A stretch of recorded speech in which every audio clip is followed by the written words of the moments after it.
സ്മൃതി madam ചെയ്ത പരിപാടികളെക്കാൾ കൂടുതൽ പരിപാടികൾ അല്ല, ഈ പരിപാടി എന്തായാലും ഞാൻ ചെയ്തിട്ടില്ല. രാഹുൽ ചെയ്ത പരിപാടി എന്തായാലും ഞാൻ ചെയ്യില്ലല്ലോ. ഞാൻ ചെയ്തില്ല. ഞാൻ ചെയ്ത പരിപാടി ഉള്ളതുകൊണ്ടാണ് ഇപ്പോഴും ശബരിമല നിൽക്കുന്നത്. ആയിക്കോട്ടെ, രാഹുൽ ചെയ്ത പരിപാടി എനിക്ക് ചെയ്യാൻ പറ്റില്ലല്ലോ. രാഹുൽ ഏതായാലും പറഞ്ഞു, ഉറപ്പായിട്ടും പറ്റില്ല. അതുകൊണ്ടാണ് ഡിസംബർ 8 എന്നെ ചർച്ചയ്ക്ക് വിളിക്കണം. ഞാൻ റിപ്പോർട്ടിൽ ഇപ്പോഴേ പറഞ്ഞിട്ടുണ്ട്. അതെന്താ, കോടതി വിധി നേരത്തെ എഴുതി തന്നോ? കോടതി വിധി നിങ്ങൾക്ക് നേരത്തെ എഴുതി തന്നോ? അയ്യോ, ഇല്ലല്ലോ. എന്റെ വിശ്വാസമാണ്. നിങ്ങൾക്ക് എഴുതി തന്നിട്ടില്ലല്ലോ. അപ്പൊ നമുക്ക് ഞാനൊന്നും പറഞ്ഞില്ലല്ലോ, ഞാനൊന്നും അവകാശപ്പെട്ടില്ലല്ലോ. നമുക്ക് ഡിസംബർ 8 കാണാം. സ്മൃതി മാഡത്തിന്റെ റിപ്പോർട്ടർ പുറത്തുവിട്ട ആ ചാറ്റിലാണ് നമ്മളെല്ലാം അറിഞ്ഞത്. മാർച്ച് മാസത്തിലാണ് ഇവർ ബന്ധപ്പെട്ടതെന്ന്, ഇല്ലേ? മാർച്ച് മാസത്തിൽ നമുക്ക് ട്രൈ ചെയ്യാം, കുട്ടികൾ വേണം, കുഞ്ഞു വേണമെന്ന് പറയുന്നത്.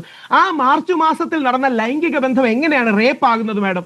ഒന്ന് ആലോചിച്ച് നോക്കൂ. നമുക്ക് മാർച്ച് മാസം മുഴുവൻ ചെയ്യാമെന്ന് രാഹുൽ മാങ്കൂട്ടത്തിൽ ആ പെൺകുട്ടിയോട് പറയുന്നു. പെൺകുട്ടി സമ്മതിക്കുന്നു. പിൽസ് വേണോന്ന് ചോദിക്കുന്നു. രാഹുൽ വേണ്ടാന്ന് പറയുന്നു. എനിക്ക് നിന്നെ പ്രഗ്നന്റ് ആക്കണം, നമുക്ക് കുഞ്ഞ് വേണോന്ന് പറയുന്നു.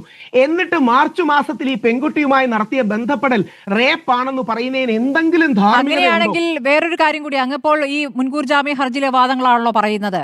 അങ്ങനെയൊന്നും സംഭവിച്ചിട്ടുണ്ടെങ്കിൽ, ഗർഭധാരണം ഉണ്ടായിട്ടുണ്ടെങ്കിൽ ഭർത്താവാണ് ഉത്തരവാദി എന്ന് കൂടി പറയുന്നത്. ഇതൊക്കെ ചർച്ച ചെയ്യേണ്ടി വരുന്നതിന്റെ ഗതികേടാണ് കേട്ടോ. എന്ത് ചെയ്യാൻ പറ്റും? ആ കുട്ടി കൊടുത്തിട്ടല്ലേ. ഈ വ്യക്തിപരമായ കാര്യങ്ങൾ ഇല്ലാതാക്കേണ്ടതല്ലേ? ഈ വ്യക്തിപരമായ കാര്യങ്ങൾ പബ്ലിക് ഡൊമൈനിൽ വരാതെ വ്യക്തികളുടെ ഇടയിൽ തന്നെ നിൽക്കേണ്ടതല്ലേ? രാഹുൽ മാങ്കൂട്ടത്തിനെതിരെ രാഷ്ട്രീയമായി ഉപയോഗിച്ചുകൊണ്ടല്ലേ പറയേണ്ടി വരുന്നത്? എന്തൊക്കെയാണ് ഈ കൊച്ചു കേരളത്തിൽ സംഭവിക്കുന്ന? എന്തൊക്കെ കാര്യങ്ങളാണ്? ഈ പെൺകുട്ടിയെ പുറത്തു പറയാത്തത് ആ പെൺകുട്ടിയെ ബഹുമാനിച്ചിട്ടല്ലേ? ആ പെൺകുട്ടിയുടെ പ്രൈവസി, അവരുടെ വീട്ടുകാർ, അച്ഛൻ, അമ്മ, അവരുടെ കുടുംബക്കാർ, ഈ പയ്യന്റെ കുടുംബക്കാർ, ഇവരെയെല്ലാം ബഹുമാനിച്ചിട്ടല്ലേ? രാഹുൽ മാങ്കൂട്ടത്തിലും ഇന്നലെ വരെ പുറത്തു പറയാതിരുന്നത് ആ മാന്യത ഉള്ളായിരുന്നുകൊണ്ടല്ലേ? അല്ല, അതിൽ വേറൊരു വഴിയാണല്ലോ. രാഹുൽ ഈശ്വറിനെ പോലുള്ളവർ അപ്പുറത്ത് അദ്ദേഹത്തിന്റെ നാവായി പ്രവർത്തിക്കുകയാണ്. അതേപോലെ സൈബർ വേൾഡിൽ വേറെ ആൾക്കാരുണ്ട്. അപ്പോൾ രാഹുലിന് പ്രത്യേകിച്ച് പറയേണ്ട കാര്യമൊന്നുമില്ല.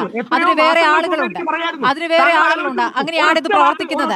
അങ്ങനെയാണ് താങ്കൾ ഡിസംബർ 8 വിധിയെയും താങ്കൾ ഇത്ര ആത്മവിശ്വാസത്തോടെ കാണുന്നതും.